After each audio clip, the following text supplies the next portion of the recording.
A blessed day to everyone. I am Eliza Sendon and welcome again to day 182 of 365 daily devotion with Bible Character Edition. And today is May 31, 2026. And yung title ng devotion natin na ito ngayon ay Inconvenient Truth or Comforting Lies.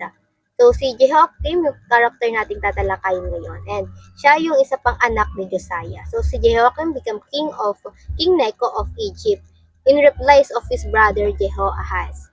Kasi si King Necho, hindi niya gusto si Jehoahaz, kaya kinidnap niya at pinakulong hanggang sa mamatay na lang ito. And for our scripture for today, ito ay mababasa natin sa 2 King chapter 23 verse 34 to 37. And it says, Pero Necho made Eliakim, son of Josiah, king in place of his father Josiah, and changed Eliakim name to Jehoiakim.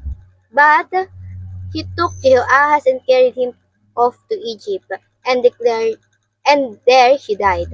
Jehoiakim paid Pharaoh Necho the silver and gold he demanded.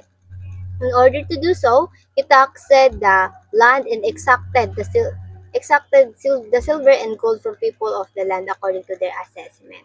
And basically, itong si Jehoiakim ay puppet ni Pharaoh Necho. Verse 36, Jehoiakim was 25 years old when he became king, and he reigned in Jerusalem 11 years. His mother name was Zebida, daughter of Pedaiah. She was from Rumah, and he did evil in the eyes of the Lord just as his predecessors had done. And for our teaching, number 1, a drop of God's truth expels a flood of lies. Sa panahon na ito, yung mga kings, yung truth sa mga salita ng Diyos ay inihahayag mula sa mga buhay ng mga propeta. And during this time, si Jeremiah yung ginagamit ng Diyos. Si Jeremiah, sinabi niya yung judgment of Judah, yung paparating na. Kaya dapat sila'y magsisina. But the problem is may mga false prophet na sinasabi na wala naman talagang judgment. Hindi yung totoo. Dahil mapagmahal ang Diyos. Kaya nga, sa mensahe ni Jeremiah doon sa mga huwad na propeta sa Jeremiah 23 verse 17, patuloy nilang sinasabi sa mga humahamak sa akin, sinabi ng Panginoon, magkakaroon kayo ng kapayapaan at sa bawat isa na may katigasan sumusunod sa kanyang sariling puso ay sinasabi nila, walang kasamaang darating sa inyo. So, kumbaga, minamanipulate ng mga false prophet itong judgment ng Diyos. Sinasabi nila na wala talagang darating na judgment para sa mga pagkakasalang nagagawa ng tao. But well, in fact, ready na ang Diyos sa judgment nila. Nire-raise nga ng Diyos yung Babylon para i-oppress sila. And pangalawa, listening to God truth leads to salvation. Nakakatakot humarap sa Diyos Ama nung wala ka kay Kristo. Na hindi ka mapagtatanggol ni Jesus Christ dahil ikaw mismo hindi mo siya kilala. We are all covered by the blood of Jesus. Nang sa ganun, kaya natin humarap sa Panginoon. And you don't have to do performances para magain mo yung grace ng Diyos. Kasi free gift yun. Only our faith on Jesus is enough para makuha mo yun. Para ma-aid sa buhay mo din yun. And pangatlo, rejecting God's truth invite destruction.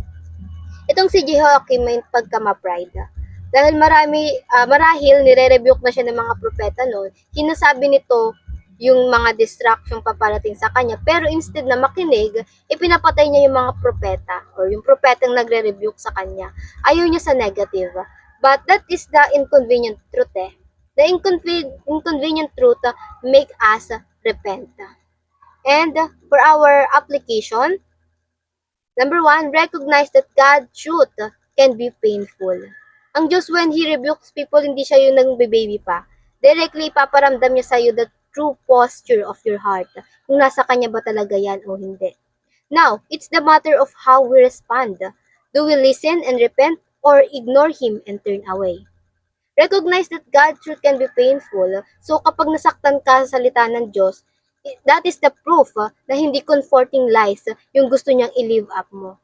Kaya tayo ay makinig sa Kanya at sumunod na rin sa Kanya. At pangalawa, choose inconvenient truth over comfortable lies.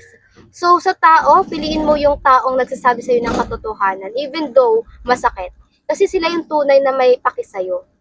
Sa trabaho, huwag mong piliin yung place or position na comfy ka lang kasi marahil maging way yun para mapalayo ka na sa Diyos.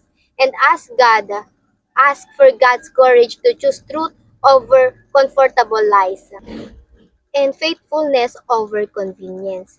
Always ask Him to guard your heart from self-deception and worldly wisdom that may leads you away from Him. Lagi tayong manalangin sa Kanya, sa Kanyang gabay. And pangatlo, always read God's Word. Ito yung napakahalaga sa ating buhay. Kasi ito yung manual natin eh. Always read God's Word with readiness to obey. Be ready and have a willing heart. Be submissive to the Holy One because mahirap mag-obey sa sarili nating lakas at kakayahan. Be open to God's Word even if it will cause you pain.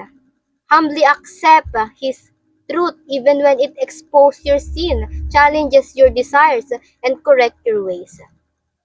Lagi nating piliin ang Panginoon over everything.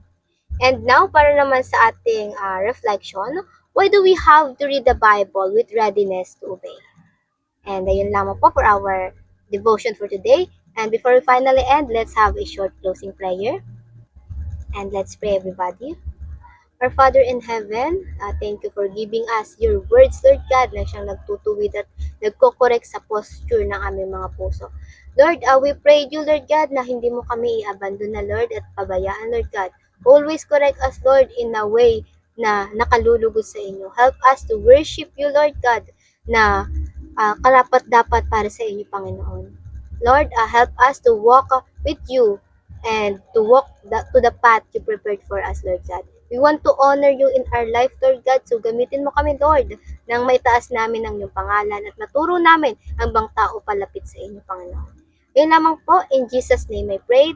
Amen and amen and amen.